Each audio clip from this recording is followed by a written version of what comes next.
In 1992, James Carville famously said, "It's the economy, stupid."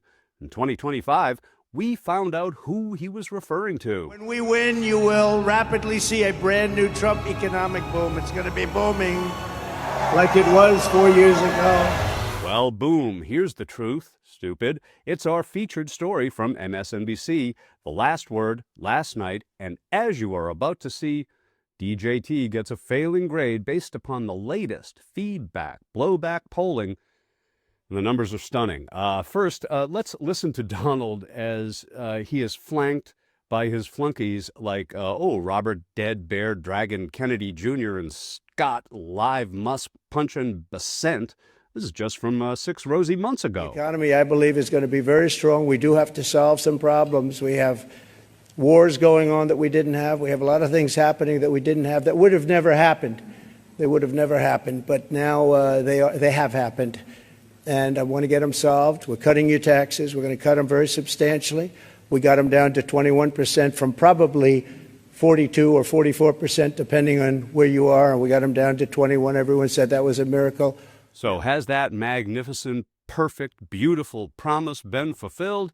Well, not according to our breaking story.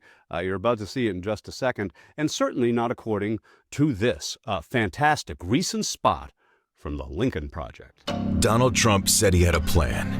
What happened? Stock market crashed, trillions of dollars lost, retirement accounts gutted, chaos. So Donald Trump backed down. Small businesses devastated. There's no plan, no grand strategy, just bad ideas that make the rich richer and hurt the rest of us. Inside traders on Wall Street made a fortune. But about the rest of us? Our retirement accounts are worth less than when Trump took office. Thousands of jobs down the drain. His chief trade advisor was in prison last year. Mortgage rates are up. The price of eggs skyrocketing. Retirement funds down. Republicans control Washington. It's not working. Well, Jagger, as you point out, in fairness, he never said he had a plan. That's right, just a concept of one. Well, here's a concept for you. Voters on the street, they're going to set up today's Read 'em and Weep numbers report that broke just last night on MSNBC. It's on the other side of these heartfelt words from our nation's heartland. I wanted Trip. You wanted Trip. Yep. There was no way in hell I wanted her out there. But now I don't know what would have been better. The export market just went right down the tube because these countries could buy them from other places cheaper. Brazil and other countries were the ones that benefited from that. I read that it stayed that way, that now China buys a lot more from Brazil. Exactly. And a lot of times those markets don't come back. If poverty is happening to adults, children are hurting. Sheila and I raised our children. We taught them to be honest, not try to cheat anybody, to respect. Trump doesn't do any of those things. I'm almost scared to watch the news. A lot of his actions have just been disruptive and creating chaos. I don't think anyone would have voted for him if they expected to see what we're seeing now. I was voting for him based off of the economy the first time around, and I'm seeing a significant decline. It's very scary.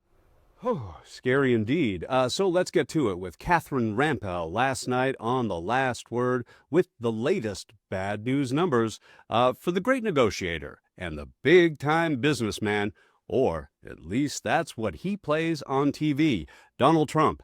It seems the ratings are in. Donald Trump, the wannabe emperor, has no clothes, and the country knows it, and the polls now reflect it. As Trump's failures continue to pile up, the latest Fox polls show growing public frustration. And his worst numbers, believe it or not, are on an issue that Donald Trump ran on, the economy. Donald Trump is now down 30 points on inflation.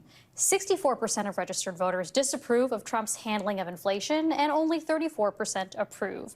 58% disapprove of how he's handling the economy overall, and 55% feel pessimistic about the economy. Then there's Donald Trump's foreign policy ratings. 57% disapprove of his foreign policy. The overall job approval rating from the Fox News poll is just 46%, which means that 54% of those that Fox News surveyed disapprove of Trump's overall job performance. And look, Donald Trump has seen these numbers and he is not happy. This morning, Trump took to his social media to lash out at the network, claiming that Fox has been, quote, biased against me for years. They are always wrong and negative. It's why MAGA hates Fox News, unquote. That is, news to some of us, but that is the kind of response we have now come to expect from the President of the United States. Well, what we've come to expect from the President of the United States is chaos. He can't deliver on his promises. He confuses every single issue with his uncontrollable vowel movements. Did you just see Maduro, Venezuela? And when it's time to show the world what you're made of, what kind of a great leader you are, you end up looking like an old man waiting for a bus to take you back to the home.